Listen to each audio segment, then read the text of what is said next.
trains. But they have been working a lot. A while ago, I referred these 3 countries. 2 of them I'm working currently on them, and the other one I just move out, Angola, Guinea, and Cabo Verde. They have been quite active and working together with the national authorities in order to find solutions.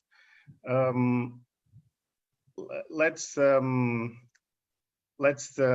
just mention briefly the challenge that WHO had in China while trying to assess the reality of this pandemic. Was still being discussed what was the role of the UN, meaning the WHO, World Health Organization, and even some countries are asking for an inquiry about what exactly happened.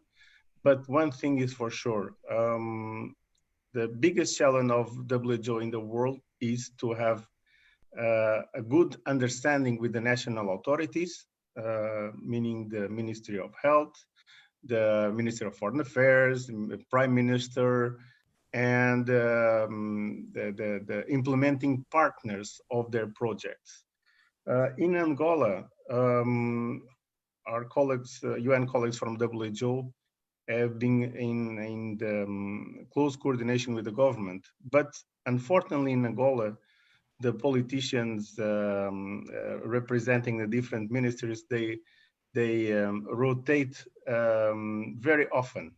We have a lot of new faces after a couple, every couple of months, we have a lot of new faces. And that is, it makes everything very difficult. It means that sometimes agencies with the mission as World Health Organizations need to restart sometimes almost from scratch to make the first approach, to talk about the ongoing projects, if they will stop, if they can carry on, and so on. So in Angola, we have that challenge. In Guinea-Bissau, unfortunately, we have a similar situation. We have a political instability in Guinea-Bissau.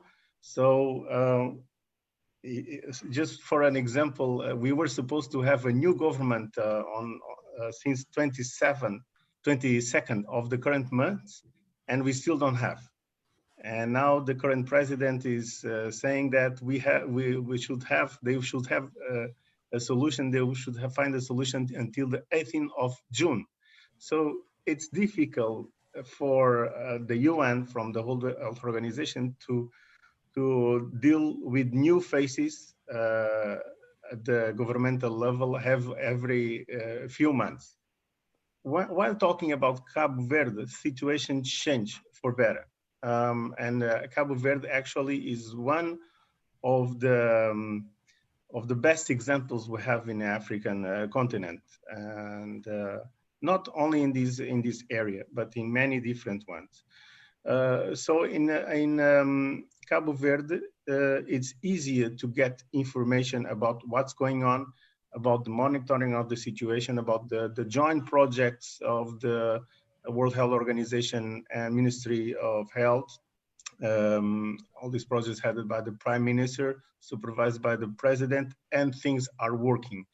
Cabo Verde is actually highly dependent on the tourist sector, but they are, although they are facing a lot of difficulties, they are with a lot of good projects to move fast and move out of this crisis.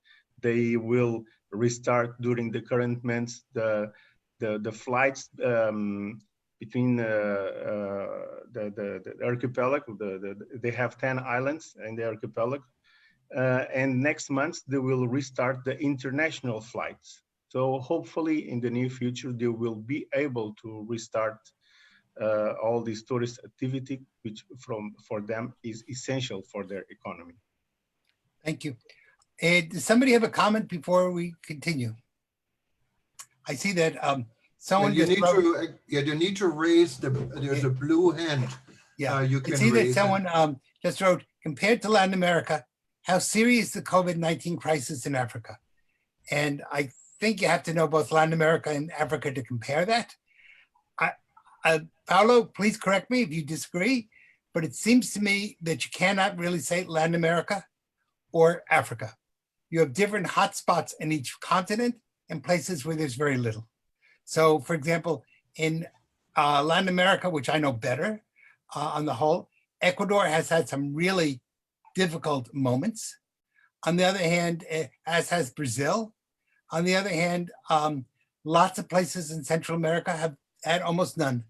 Mexico is, certain cities in Mexico, such as Mexico City, have had problems, but other parts of Mexico, again, almost none. So I think we have to be really careful, and this is a problem that we're going to see in the whole world of tourism, which is that it's not country by country. It's often a location within a country, and where maybe, and I see that in my own country, in the United States, where parts of the United States, you can go for thousands and thousands of square kilometers, and there's no cases at all, zero of COVID-19. And then you can be in the islands of Manhattan, and you have all sorts of cases of COVID-19. So you cannot, these are not even distributions, they are distributions around the world. One of the things I think that Paulo began to speak about, I know Taleb has also spoken about it, as the issue of international flights. And one of the things I think we're going to have to think about is borders. Up until this crisis, no one really, the tourism industry really pushed for almost borderless travel. And you often heard people saying it should be your right to go where you want to go. And there was a real push to get rid of as many visas as possible. And all of a sudden, Zappo, comes this virus, and borders go up all over the place. And people start saying, borders are not bad, borders are good.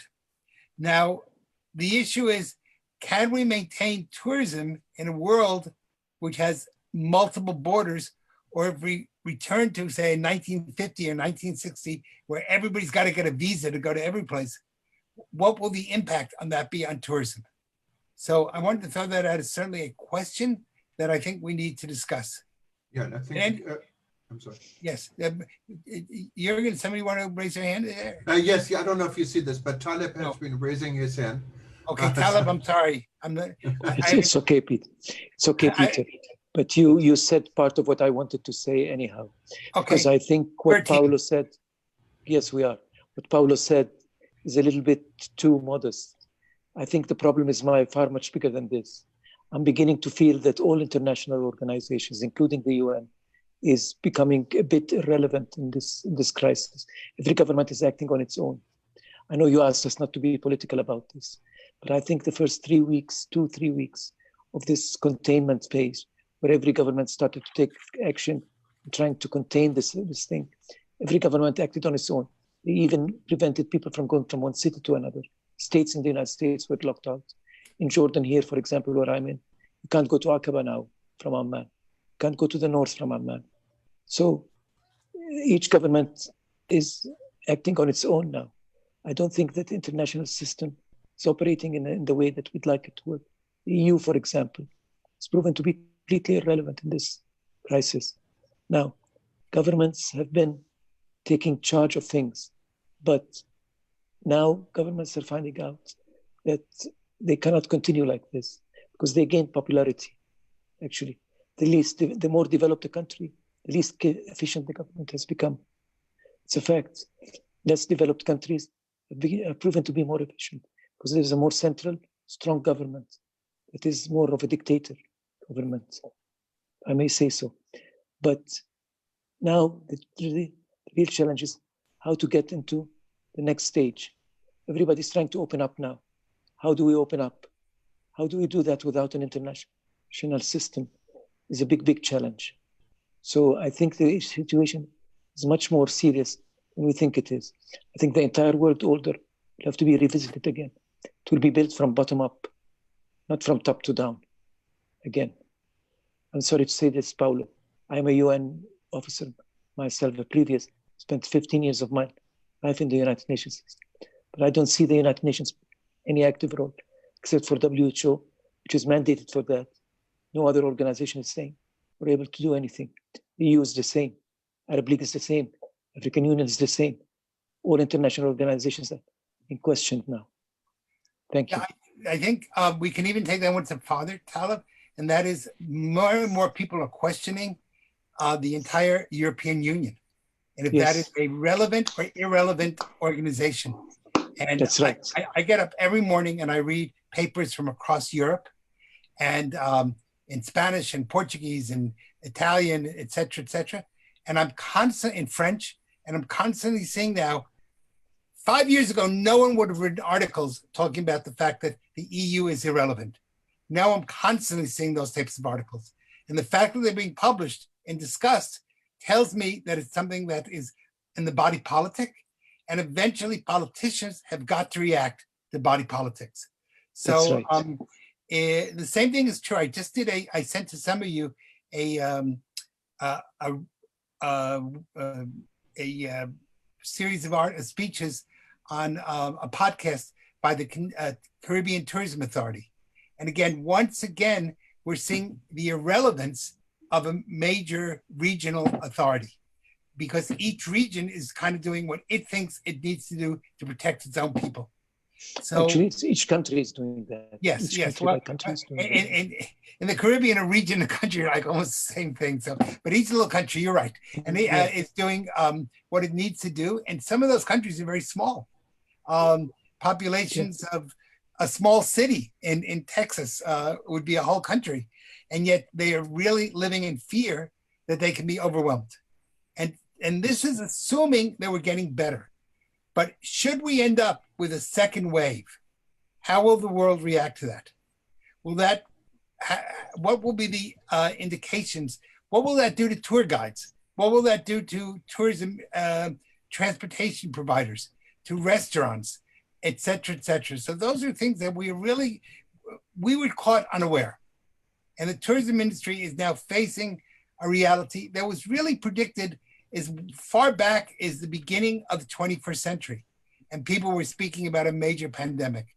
And we chose to ignore it, or at least we had other things that were concerning us. Now we can no longer ignore it. The second part of that is, are we thinking through what's going to be the next set of problems? And are we going to be prepared? Are we going to be a reactive industry or a proactive industry? So that's something that all of us need to think about. Does anybody else have a comment that they'd like to make? This is meant as a free discussion. If not, I can give you a lecture for 2 hours, but I don't want to do that.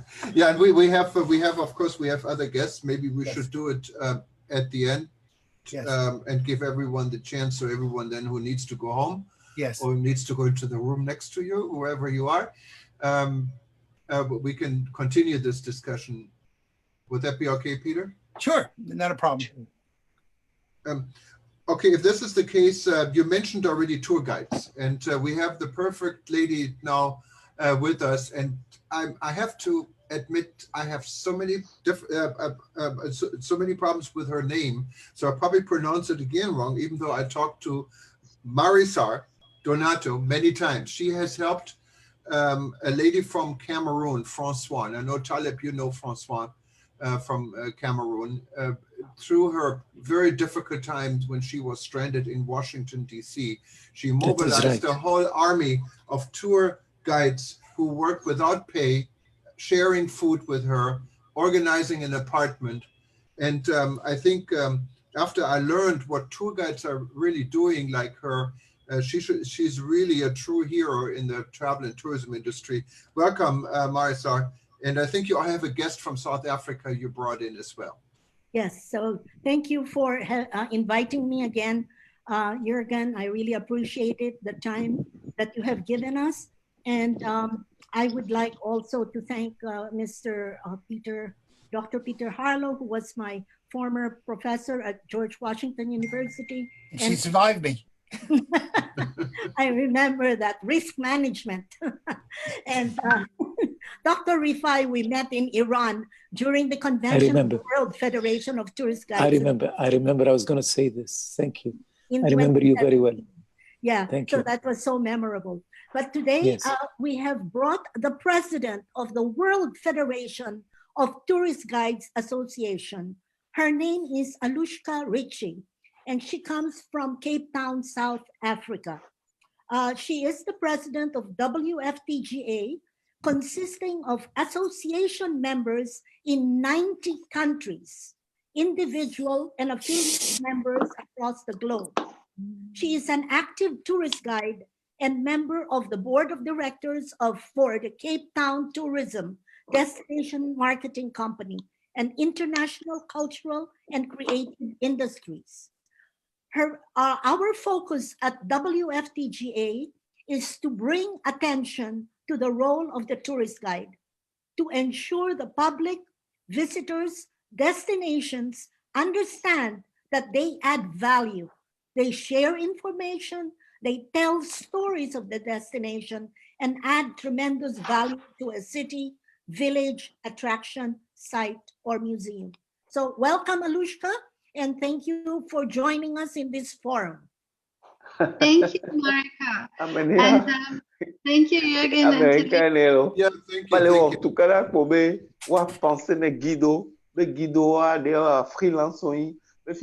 I don't know who's speaking here, sorry. Yes. Okay, sorry. What I wanted to say was you definitely touched on one of the big things that we play or act as tourist guides, and that is ambassadors. And Marika definitely reflected that role of ambassadorship. So for sure, the value add that tourist guides add is not only in tours they give, but it's the ripple effect that they have within their destinations and in their countries. So thank you for that introduction, Marika. And then, as we say, we are tourist guides of the destinations and ambassadors.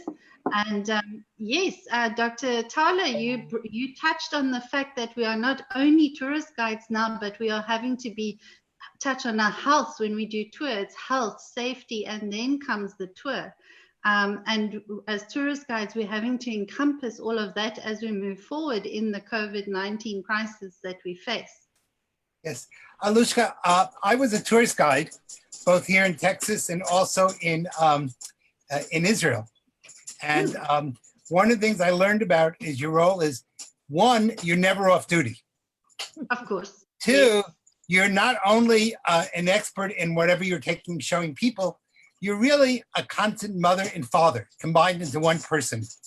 And exactly. You're kind of responsible as a tour guide from if somebody stubs their toe or needs cold medicine or whatever it is, you're really the face of tourism. And when people think about a country or think about a location or a city or whatever it happens to be, they don't remember the brochures. They don't remember all the marketing structure that we do. What they do remember is the tour guide. And it seems to me that tour guides are really the face of tourism for anyone on a group tour. Now, there's a lot of inference. Today, tourism has many parts to it. There are people who go on group tours. There are people who go on individual tours. There are people who take local tour guides. There are people who take national tour guides. So there's really not one set of tour guides. But whatever that person is, when people look at a tour guide, that person is never off duty and always has to think. I remember I ended up dealing with people who spoke Spanish, French, and Portuguese and English on the same bus. And by the time I would get back to my apartment where we spoke Hebrew, I didn't know what language I spoke. I could barely, I would be exhausted by the end of the day. I think that speaks to the nature of the individuals. Tourist guides, we have to be adaptable. We have to be flexible, which is why this crisis just, we have to adapt and we have to be flexible. And that is the nature of the industry that we're in as tourist guides. So the crisis we're facing speaks to exactly what you're saying. You wake up in the morning and you never know what the day is going to hold. So that element of our nature of our sector is always there. Yes, yes, yes. I have great appreciation for the role of tour guides. To me, in many ways, you all are the face of tourism. I think, Paulo, you remember we had numerous issues of tour guides when we were teaching the police for the World Cup in Rio de Janeiro. One of the challenges of the tourism security people is teaching people like police, fire, first aid people, first responders to work with the tour guides. Because Of course. every one of us is really the face of tourism in our location, wherever that happens to be. So really, thank you. That's very valuable information for all of us. Yeah, and tour guides, if I may add to it, I think many of us actually have a history of tour guides. I started as a tour guide very early when I was still studying on the side. I had American groups. I toured around in Germany, and actually that's how I eventually ended up going to the United States. And my very first job was for Hapag-Lloyd Travel, a German cruise company, and I arranged and went and guided many of the tours in Morocco. And I remember when you work as a tour guide, you get confronted with so many unexpected situations you have to resolve because there's no one there who can help you.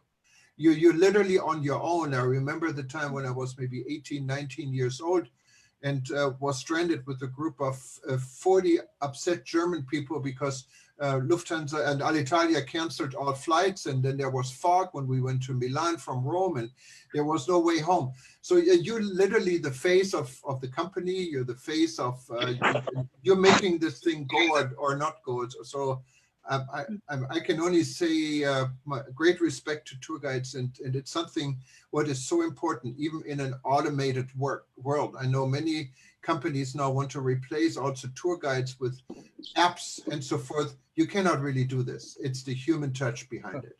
Juergen and Matt, I would say in an automated world, we need tour guides more. Yes, I agree. Not less, more. We were faced with these disruptors as a challenge 2-3 years ago when all these disruptors suddenly entered the market. And as tourist guides, we had to adapt. And as you said, the human touch will never be replaced. And that experiential feeling when you're on a tour will never be replaced. So yes, as we have to learn to work with these technology aspects, and COVID also in itself presents quite a few opportunities for us as tourist guides to work with these technological challenges as well. And I think this would also be in these crises, maybe you have some opportunities already, what educates maybe future tour guides or current tour guides to adapt in this environment. Specifically, you're based in Cape Town in Africa, and you know, Dr. Taleb and also myself, we're very involved with the African Tourism Board, and education is one of the issues we're trying to push in Africa. So I'm hoping maybe we can work with you and on a global scale also to raise the awareness of how important tour guides are in this industry. And that has been one of our key focuses as an organization, is to stress the importance to destinations that use the tourist guides, collaborate with the tourist guides, use the voices, especially now more than ever. New York City Tourist Guides Association, for example, the tourist guides are doing some lovely social media activations around the destination, virtual tours. And this is all marketing towards when things actually get going again and domestic tours start, walk-in tours start. So there are a lot of opportunities, but we do collaborate, work with the destinations and work with tourism bodies as well. One of the issues I think maybe we all should be thinking about is tour guides very often earn a good part of their salary through tips. And if you don't have tours, you don't have tips. And so one of the things I think we as a tourism community need to be thinking about is understanding the importance of tour guides. And in a period when there's really very little tourism, how do we help these people to survive? Because, you know, they have to go to the supermarket like everybody else. They have to pay rent. They have to pay for gas like everybody else. And if money's not coming in, they're eventually going to have to start looking for other jobs. So I think this is truly a challenge that maybe needs to be thought about on a national, regional, and global scale. Yeah, and some countries and some cities have actually come to the party and offered the tourist guiding sectors stipends or interim sort of payments from the governments, but not all countries and not all tourist guides. You are correct. Our livelihood for this year is pretty much non-existent. I think first and foremost, everyone needs to keep in mind that you need to work with the right tourist guides, with the qualified, certified tourist guides of that destination. Ensure they are the right people with the right voices. And I think you spoke about it earlier about the importance of domestic tourism, and that will be the first port of call for income for the tourist guides. So your walking tours, they will slowly start to be activated. But the challenge there is to gain the trust of the guests and the visitor. Will they trust going on tour? And this is where the health and safety protocols will come into play as well. Anybody else have a question? Yeah, just raise your hand and we'd be happy to give you the microphone. We also have a team of area representatives that are in this forum this afternoon. So our globe has been divided into 6 regions, like Asia Pacific, Europe, and Africa, Middle East, and Oceania. So we have some of them that have come together here to join us. So if you have anyone who's part of your organization is here, feel free to identify yourself. I don't know who. Yes, Sandy is here. Sandy from Canada. We have a Canadian, and she takes care of North America. In Maricar, somebody asked about the Caribbean. Where do they Yes, fit in? the Caribbean, we have divided them into the region of the Americas. So we have an area representative. She's not in this forum right now, but she's the one who takes care of the Americas. So we have Central, South, and North America, divided into 3 representatives who take care of the region. I have taken her contact number, and we will get in touch with you right away through email. From Trinidad and Tobago, right? Yes, Denise Alion from Trinidad and Tobago. I have taken your contact number. We will have our area representatives get in touch with you. Okay, we have Denise. She's raising her hand. Let me unmute her. You're unmuted, Denise. Good afternoon, everyone. Greetings from Trinidad and Tobago. Good afternoon. Thank you for that connection, Marika.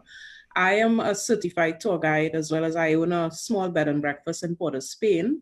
What I will do is when the representative when they contact me, I will connect them with the president of our Tour Guides Association here in Trinidad and Tobago.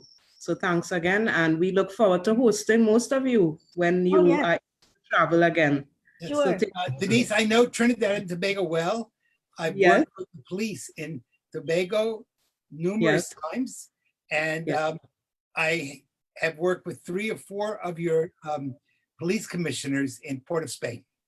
Actually, Dr. Tarlow, I also did a tourism safety and security session with you at the Hyatt a few years ago through the Tourism Development Company. So I remember you very well. Thank you. Good. I hope you survived me. Yes. Thank you. She did for sure.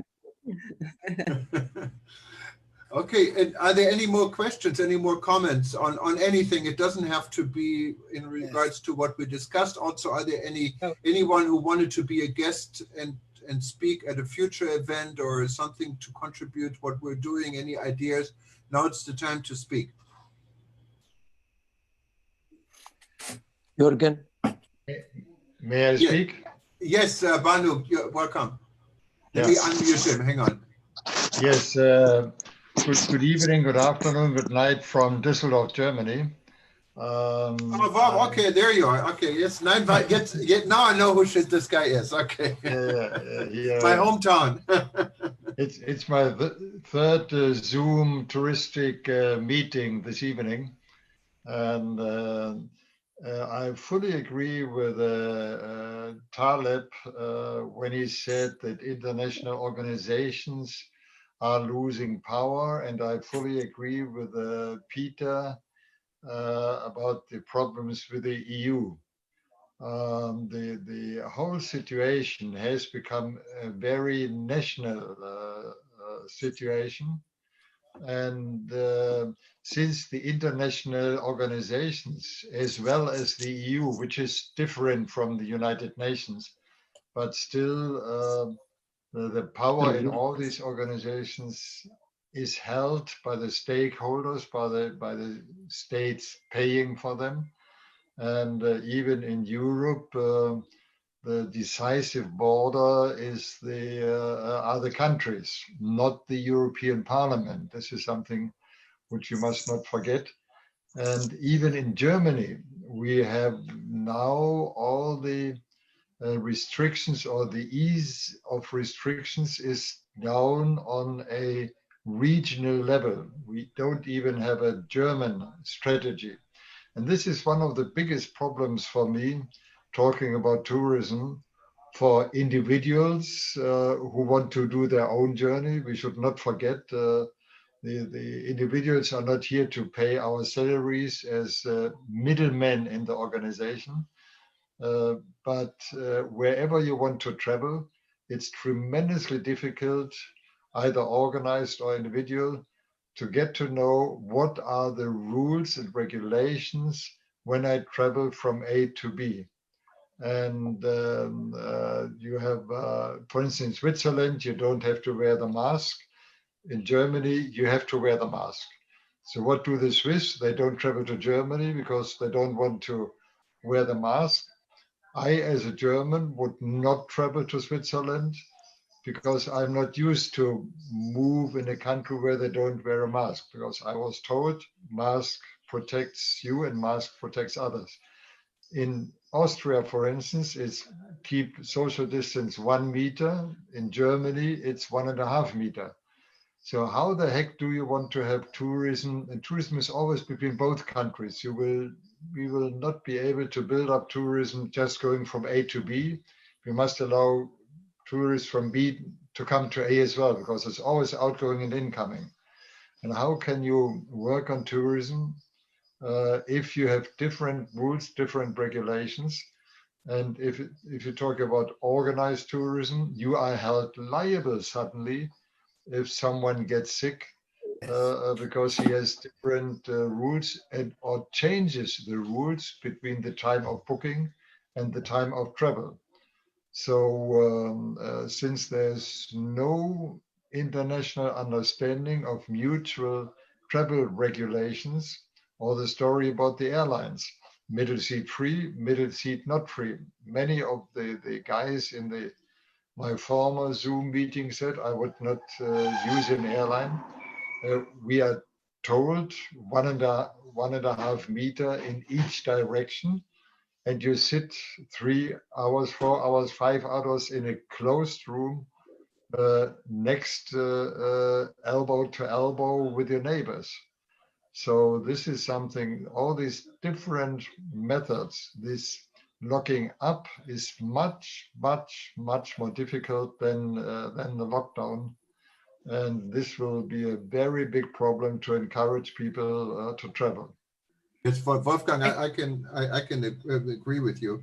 And it is more than confusing, because especially now, if you're thinking about traveling to Europe, for example, you don't really know, as an American, where can you really travel to? And this was, I think, Francois' story when she was trying to get back to Cameroon. She was stuck at Frankfurt Airport, and even the airline, United Airlines, didn't know she wasn't allowed to fly through Frankfurt.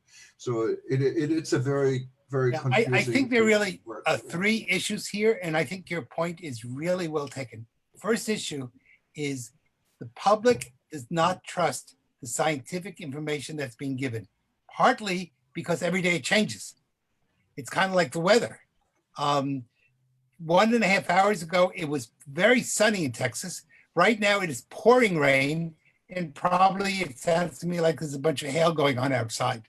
So in the same way in science, we're having wear mask, don't wear mask. Stay 2 meters away, 1 meter away, 0.5 meter away, touch surfaces, don't touch surfaces.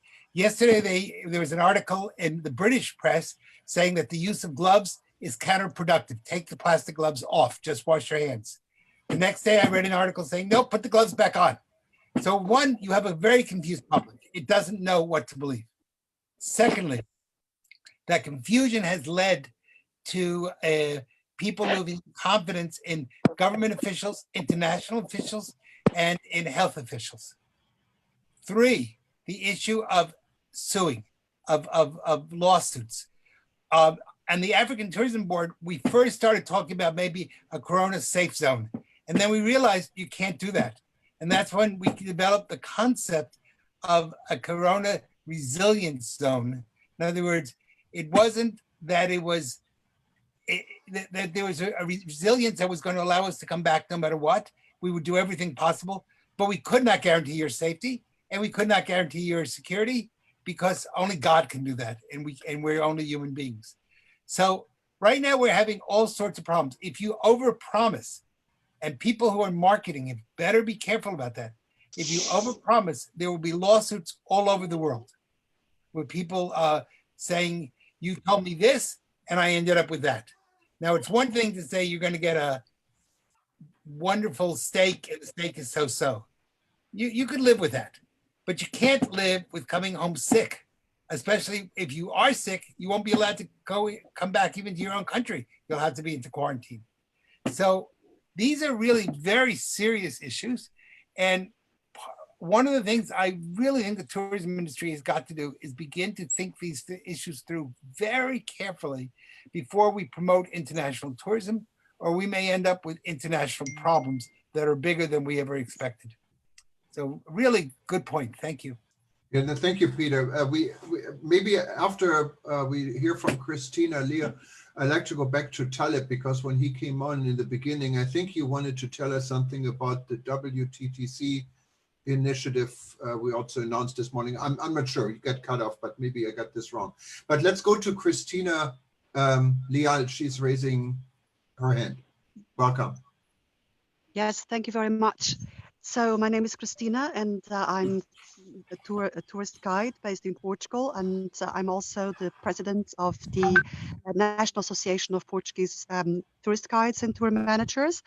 And really, I think that the tour guides can play a major role in these safety protocols. I must say that Portugal has been one of the first countries in Europe to come up with, the tourism board has come up with safety protocols, which they enforce in all major stakeholders. So every restaurant, accredited restaurant, travel agent, rent-a-car has mandatorily to go through these procedures. So we have training online, of course. That doesn't give us, like it was just said and very well, 100% guarantee that people are not going to get sick, but at least everybody knows about the protocols. And we have been, our association together with the other national association, we put together a safety protocol for tourist guides in Portugal. We just started today with the training sessions. And when travel agents are going to promote tours in Portugal, what they are going to say is that they will have mandatorily to send their customers the safety protocols in Portugal. And we tourist guides, we do have to liaise with all the, of course, the suppliers. We'll have to call them, being it museums, monuments, bus companies, for every single group, and be aware of the protocols. And the first thing we have to do when a group of people arrive, which at this moment can not be more than 10, and that changes every single week, but we have at all times to tell people the protocols, not, talking about getting fear into them, but just, like we tell them that we need to be in the restaurant at 1 o'clock and be aware that we have to wear a mask and we go inside, be very calm and easygoing about it.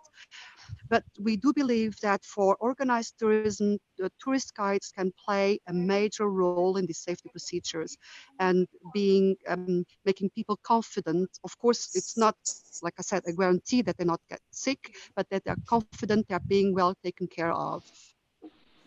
Definitely a very valid point. And if there's any this feedback, feel free to send it to us. We'll be happy to also put it on the website for others to see and to discuss. Taleb, I'm not sure in the beginning when we started, you were saying something and you got cut off, so I'm not really sure what, I didn't want to just ignore this. Thank you. Oh, thank you. Thank you so much, Juergen. You're always very kind to me. Okay, what I wanted to say is today I had also another meeting, WTTC, and the minister from Portugal was there as well. Now, WTTC is trying to make some sense out of the mess that we're in. I think Peter summed it very well. People are confused. People are confused for obvious reasons because each government is taking its own decision. There is no harmony between regions even, or between international community. In the UK, they say now if you go there, it will be 2 weeks guarantee. Now, how could you ever think of going there? How would anyone want to go there and spend 2 weeks in quarantine? Now, we need to come together as an industry now and try to build up some logical sense into this. But the governments are not really in a position to do this. Governments have enjoyed the popularity that they have enjoyed initially because they've taken matters into their own hands. Each national government did that. But now is the time for them to face the reality. Now is the time to uncover all the weaknesses of these governments. Because today, you may be able to say, you can't move in the streets, you cannot go without a mask. But tomorrow, people that are not wearing or not wearing masks are going to be attacking some of the supermarkets, getting some food out of there because people lost jobs. We're talking now a little bit about the tour operators, the tour guides. Tour guides are the class of people that I respect so much. But what can we do? If there are no tourists, there are no tour guides. They have to adjust to the new reality. And the new reality can only come out of us. The industry, our industry must come together and must start imposing its own protocols. That's what WTTC is doing. They're trying to put together a group of protocols that could be agreed upon internationally. So they're trying to rebuild international system, which I think is what we need to do now. Thank you. That's what I want to say for this moment. Yeah, you're absolutely, you could not be correct, more correct. No, and it's definitely a valid point. Yes, Mathieu, go ahead. If I can add to what Taleb said and what Christina said, at the World Federation, we are working on a international health and safety protocols for tourist guides post-COVID, incorporating a lot of what Christina mentioned, as well as meeting expectation of the visitors as well. I think it's very important to understand that we play such an important role between health and safety for ourselves as tourist guides and that of the guests. And in a way, we can alleviate some of that confusion. Yes, you know, the fact remains, do we get that tourism? But at least when it does come, we are ready, we do have that knowledge, and we are able to roll out those protocols. So that's just something to make you aware of, that we have that document that we're working on to have ready mid-June. But ma'am, the problem is that each one is doing this work. We're reinventing the wheel. Everybody's doing it on their own. WTTC is doing the protocols. You're doing the protocols. Hotels are doing their own protocols. We're not doing it on our own. We're collaborating with many of the other associations, many of the other stakeholders. We collaborate. That's very important. We're not absolutely important.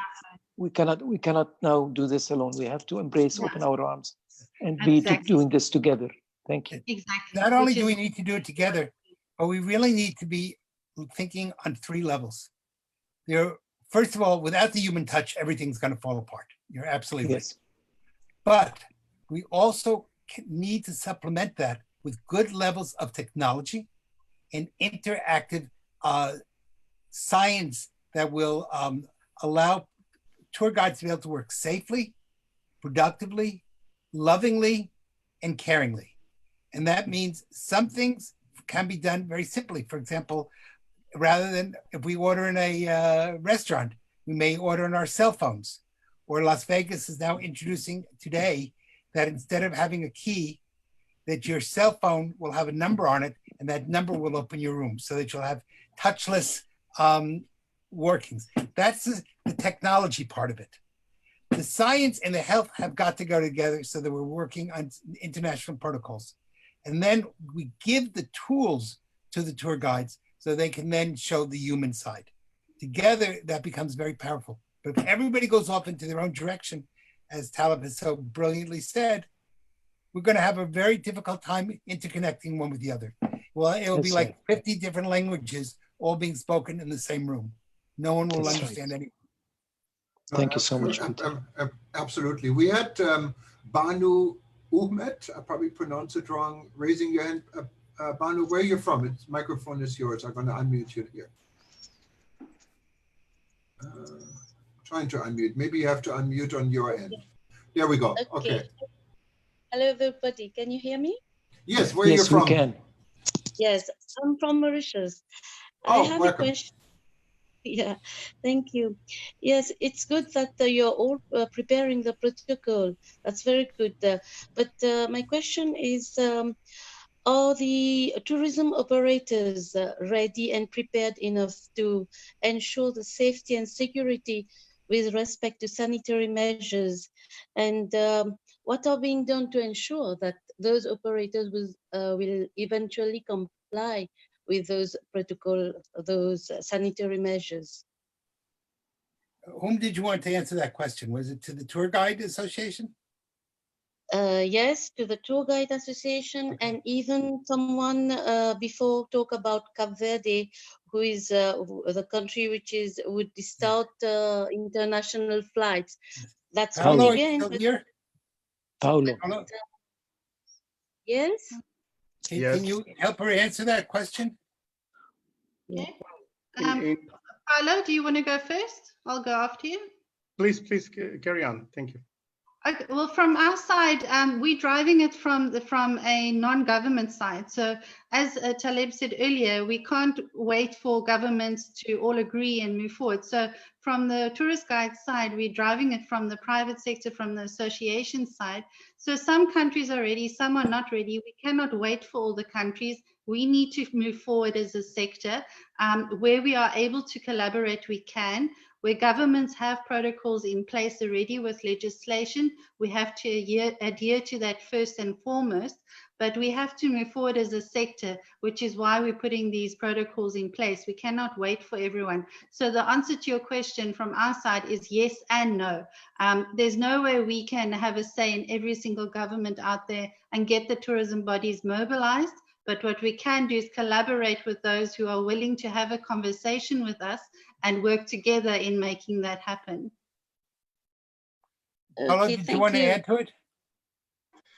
Yeah, regarding my experience and regarding the specific situation of Cabo Verde, the governmental authorities have been quite active since the beginning when the pandemic was announced to make a deep analysis of all the structures in the country. We're talking about the tourist sector, and they took measures. And they are even making an analysis of the results regarding the measures they took. They are doing this together with the World Health Organization. We cannot forget that we are talking about a small country, actually in a quite similar situation as you are in the Mauritius Islands. But they have been quite successful. Although personally, I think there are some constraints in different areas. One of them is that we will have elections very soon in Cabo Verde. So every step you take, you have to think twice. Although in another way, mistakes are not acceptable at this stage in a political way of thinking. The other challenge, one of the other challenges, of course there are more, is about the disinformation. And for that, actually, the UN recently announced a very interesting project. Basically, is providing reliable information regarding the pandemic via a website. So there's a There's a website everybody can register and access. Is shareverify.com. I can even write the link in the chat. I will do it, and that actually is important to focus our attention in the reality. We already realize there are a lot of fake news and disinformation moving around. This together with the authority and autonomy different governments have to take their own decisions instead of a regional decision, of an international organization decision, and so on. I think it will be important to deal with. A while ago, I referred that although Cabo Verde is an African country, the way they are organized is very similar to most of the European countries. So unfortunately, we cannot speak in a similar way of other African countries. And a while ago, I referred a couple of them I've been working in Guinea-Bissau, in Angola. They are organized in a completely different way. Everything is extremely bureaucratic, and WHO, although has a role in this politics, is very difficult for them to take action because they get stuck in the bureaucracy of the system. In Cabo Verde is a good example. I'm very willing to return once I'm allowed there, also to see with my own eyes the developments. As I referred a while ago, they really intend to restart the internal flights. We're talking about restart all the activities, and for this topic, mainly the domestic tourism. It's very important to allow people to move from island to island. And next month, hopefully, international flights. The way they deal with the tourism is to finish the bureaucracy associated with the visas and so on, and to allow people to visit the country. As I also referred a while ago, Cabo Verde is extremely dependent on the tourism sector. I hope I add some value to your question, and I will write to the website in the chat now. Thank you very much. And actually, instead of putting it in the chat, what will be gone very soon because we're a little bit over our time. If you just go to our website, rebuilding.travel, click on resources, you can find how you can contact Peter or anyone else. Also, if you just simply go to information, you can add all this useful information on our form, and we will start including it so everyone can benefit. Everyone in 110 countries now can benefit from it. And we're a little bit over our time, and I know Marisa has raised her hand, and as she is my personal hero, let me give her the last question. Go ahead, Marisa. I wanted to address this to Dr. Taleb Rifai. You had mentioned in some of your past discussions about the 4 pillars that you are creating to move forward after COVID. And I was just thinking, you know, local tourism, because we are trying to create that experience here in Washington, D.C., is make it more authentic experiences that make an impact. And I was trying to understand why you had domestic tourism as one of your pillars, and then also the use of technology. You know, why is that so important moving forward? And you mentioned safety, health protocols, and certifying these protocols. And then your last one was training and rehabilitation. Could you give me some words of wisdom, as you always do, Dr. Rifai? Thank you so much, Marika. May I do that, Juergen? Sure, absolutely. Okay, Peter. Yes, sir. Now, we suggested these 4 pillars because these are the only steps that can be taken now. That's right. In general terms, it's not meant to be binding for everybody. What we're saying is that for now, we cannot think about international tourism yet. We have to start step by step. So domestic and regional tourism are the step number 1. Secondly, we're depending more and more on technology. Look how we're meeting now. We're all from different parts of the world meeting together. I think the travel and tourism industry We'll have to be more imaginative and think outside of the box and try to create more activities. He's having a technological problem. Number three, yes. Number three is safety and security, of course, because we need to have protocols. These protocols will have to be certified because the fear factor is more important now than government regulations. Government has taken control of everything very quickly. They gained a lot of popularity at the beginning, but now people are beginning to realize that government cannot monopolize their lives. So people are becoming very anxious. We need to reinstall confidence and trust in these people. Number four is to be able to do all of the three above. You need to retrain your staff. You can't have the same staff that's doing the same thing for years. Do it again now. For example, hotels, sanitization of hotels will have to be different. If you go to a receptionist at a hotel now, you have to gain confidence there. You have to see a receptionist that's acting the proper way. I think that the world is changing very quickly. Now, anybody that thinks that the corona is going to go away and we go back to the good old days is mistaken. I still remember September 11. You all remember. I still remember, I come from a generation that still remembers when we used to step out of our cars and go directly into the airplane. I didn't pass through any security measures. I didn't have to take off my shoes, not my belt, not any liquids, nothing at all. Then came September 11 and every country started to impose its own rules. Then it became unified. Now these rules have become facts of life. I'm afraid that our new regulations with regard to corona will become facts of life soon.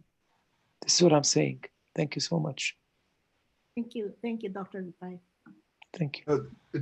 Thank you very much for all your feedback. Unfortunately, I have some bad news. Apparently, the recording stopped after a few minutes, so we don't have a recording except our live session on Facebook. So I'm going to try to see how I can upload our live session on Facebook. So that is even more important, that whatever you shared here, go to our website and share it again so we can really make it available to people. And I apologize. I think it had to do with our technical issue in the beginning. Yes. But we may have it on Facebook. So let's see what happens. Facebook may be our savior here. And due to bad weather, they had to postpone the space launch today. Wow. That's right. Yes. Yeah, I know. So Jacob's Media Group had to be cancelled altogether today in the afternoon. Sorry. Because of the technology breakdown. Yes. I'm but sorry at least about this. we all found each other. I think this is really a valuable lesson. Maybe that's a good way to end. Yes. We need to have technology, but we cannot allow technology to override the human person. That's right. And the moment that we become so dependent on technology, we're moving toward a very dangerous situation. One of the things that many people are not looking at is the whole question of magnetic storms on the sun. And a magnetic storm on the sun, if it gets out of control, can knock out the entire electrical system around the world. And that will make COVID-19 look like nothing. That's right. So that would mean no gas, no food, no supermarkets. Police would not be able to communicate, et cetera, et cetera. Now, I'm not saying it's going to happen tomorrow. What I am saying is that we learned two things from today. One, we have to, use technology wisely, but not be so dependent on technology that it replaces the human being. And two, we have to begin to understand the fallacies and the weak spots that technology has, because nothing in this world is perfect, including technology. And so the moment we're totally dependent on it, we're putting ourselves in a very dangerous situation. Technology was made by human beings, and all technology at some point will fail. That's very true.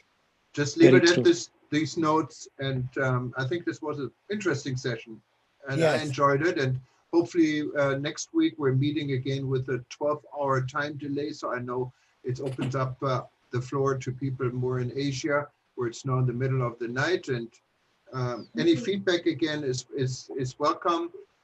Go to our website, help us to complete this. And if anyone is in the process of reopening tourism, we're starting a different website I mentioned on June 1st, where we actually start listing initiatives that are opening the travel and tourism industry. You can also go and contribute to this. Again, thank you very much. If you like to attend our Africa Day event tomorrow, you can still do this. Go to africantourismboard.com and sign up. We have many people joining us. It's actually the largest conference we did so far. And I hope technology will not disappoint us tonight. Fail us. Yes. But we're okay. I just see actually we can download the Facebook recording as well as this one. So we get it up on the website. I just have to figure out how to convert it. And I'm sure we can figure this out. Again, aloha from Hawaii. Thank you very much. And thank you for staying up so late, Taleb. I know it is now 11:30 in, as far as I know, in Jordan already. And That's right. Wonderful to have you here. Okay. Thank you so much. Thank you very much, guys. And, Mucho obrigado, Paulo. Mucho obrigado. Mucho obrigado, Paulo. And thanks to Alexander and everyone. Thank you. Thank you to everyone. Aloha. Thanks, Bye-bye.